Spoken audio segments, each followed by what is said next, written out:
كلنا عايزين نوصل لأهدافنا المالية، صح؟ بس في حاجة غريبة بتوقفنا. والمشكلة على فكرة مش نقص معلومات خالص، لا، المشكلة الحقيقية هي الفجوة الكبيرة دي بين اللي نعرفه واللي بنعمله فعلا. في الشرح ده هنركز ازاي نقفل الفجوة دي ونحول كل الكلام اللي في دماغنا لخطوات فعلية. وهي دي بقى الحقيقة اللي بتصدم. أغلبنا بيعرف بس ما بيعملش. بنقعد نسمع ونقرأ ونتعلم وفي الآخر المحصلة صفر. بنفضل واقفين في مكاننا بالظبط. تخطي النقطة دي بالذات هو يمكن أهم وأخطر خطوة في رحلتنا للحرية المالية. طيب تعالوا ندخل في تفاصيل المشكلة دي أكتر، اللي هي فجوة المعرفة والتطبيق. عارفين الإحساس ده إن الواحد مشغول طول اليوم وبيعمل حاجات بس في الحقيقة هو واقف مكانه؟ أهو ده بالظبط اللي بيحصل.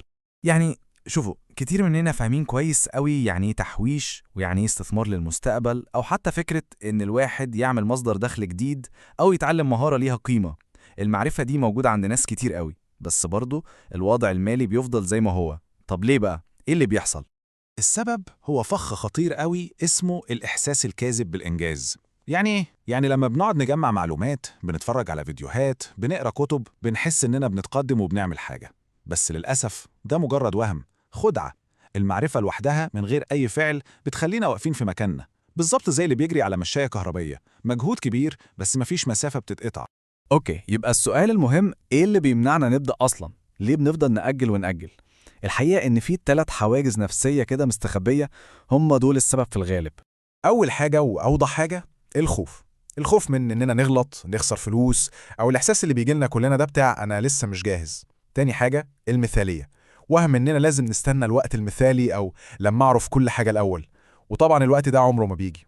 والحاجز التالت وده بقى أخطر واحد فيهم هو الكسل المقنع. ده اللي بيتخفى في صورة شغل، اللي هو نقعد أسابيع وشهور بنخطط وبنبحث، بحث وتخطيط لا نهائي، بس في الحقيقة كل ده مجرد حجة عشان نهرب من أول خطوة فعلية. وهنا لازم نقف ونسأل نفسنا بصراحة ونقول الحقيقة زي ما هي. مفيش حاجة اسمها الوقت المثالي، دي كدبة بنكدبها على نفسنا. مفيش، في بس دلوقتي. أي انتظار تاني هو مجرد فخ إحنا اللي بنعمله لنفسنا. طيب خلاص، عرفنا المشكلة وعرفنا أسبابها. إيه الحل بقى؟ الحل وبكل بساطة في قوة الخطوة الواحدة. السر كله مش في إننا نعمل تغيير جذري يهد الدنيا، لأ. السر في إننا ناخد خطوة واحدة بس، صغيرة بس حقيقية. شوف المقارنة دي بتوضح الفكرة إزاي. بدل ما الواحد يفكر في هدف مرعب زي أنا عايز أغير حياتي كلها، لأ، كل المطلوب هو خطوة واحدة حقيقية. بدل أنا هبني مشروع ضخم، خليها أنا هبدأ بمهمة واحدة بس. بدل أنا عايز أتقن المهارة دي، خليها أنا هطبق درس واحد بس اتعلمته. شايفين الفرق؟ بنحول الوحش الكبير لحاجة صغيرة نقدر نتعامل معاه. ودي أمثلة عملية جدا عشان الصورة توضح. الهدف هو مصدر دخل جديد، مش مطلوب مننا نبني إمبراطورية. كل المطلوب نبدأ بساعة شغل واحدة، ساعة واحدة بس.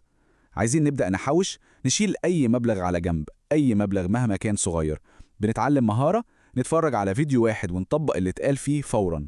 عايزين نعمل قناة يوتيوب، نسجل فيديو واحد حتى لو مش كامل، حتى لو مش هننشره. المهم إننا نبدأ. البداية مش لازم تكون تحفة فنية، المهم إنها تحصل. وهنا نوصل للقاعدة الأهم يمكن: فعل واحد صغير، خطوة واحدة بسيطة، ليها قوة أكبر من 1000 فكرة عبقرية محبوسة في الدماغ. القوة الحقيقية مش في التفكير والتخطيط، القوة الحقيقية في التنفيذ. وعشان ده يحصل باستمرار، الموضوع محتاج يتحول من مجرد فعل المرة واحدة لعقلية جديدة، عقلية التنفيذ، إن الفعل ده يبقى هو العادة مش الاستثناء. طيب إزاي نبني العقلية دي؟ في سؤال سحري، سؤال واحد بس، لو بقى عادة بعد كل معلومة جديدة بنعرفها هيغير كل حاجة. السؤال هو: أقدر أعمل بالمعلومة دي إيه دلوقتي؟ كلمة دلوقتي دي هي مفتاح السر. السؤال ده بيحول المعلومة من مجرد حاجة ساكنة في الدماغ لخطوة فعلية. يعني مثلا اتعلمت حاجة عن تنظيم الوقت، دلوقتي حالا افتح النتيجة واكتب مهمة واحدة. سمعت عن موقع جديد للشغل الحر، دلوقتي ادخل اعمل بروفايل. أي معلومة بتدخل من غير خطوة فورية بتتبخر في الهواء كأنها ما كانتش. وده المبدأ اللي الناس الناجحة عايشة بيه. الموضوع مش إنهم أذكى أو خططهم أحسن، لا، هم بس بيطبقوا قاعدة بسيطة جدا: نفذ وبعدين عدل. ابدأ الأول وبعدين صلح وحسن وانت ماشي، مش العكس. مش نستنى الخطة الكاملة اللي عمرها ما بتيجي. وهي دي بقى دايرة التنفيذ اللي المفروض نعيش جواها. ابدأ، خد خطوة. غلطت، عادي جدا، صلح الغلط. وقعت، قوم وكمل. الأهم من أي حاجة تانية إن العجلة دي تفضل دايرة، تفضل بتتحرك لقدام حتى لو ببطء. التوقف هو الفشل الحقيقي. وفي الآخر خلونا نسأل نفسنا سؤال صريح جدا دلوقتي، عشان لو الموضوع فعلا فارق معانا لازم نجاوب بصراحة. آخر معلومة مفيدة عرفتها، عملت بيها حاجة؟ نفذتها؟ ولا لسه في الدرج؟ الإجابة على السؤال ده هي اللي هتحدد كل حاجة. ابدأ دلوقتي بخطوة واحدة بس، صغيرة لكن حقيقية.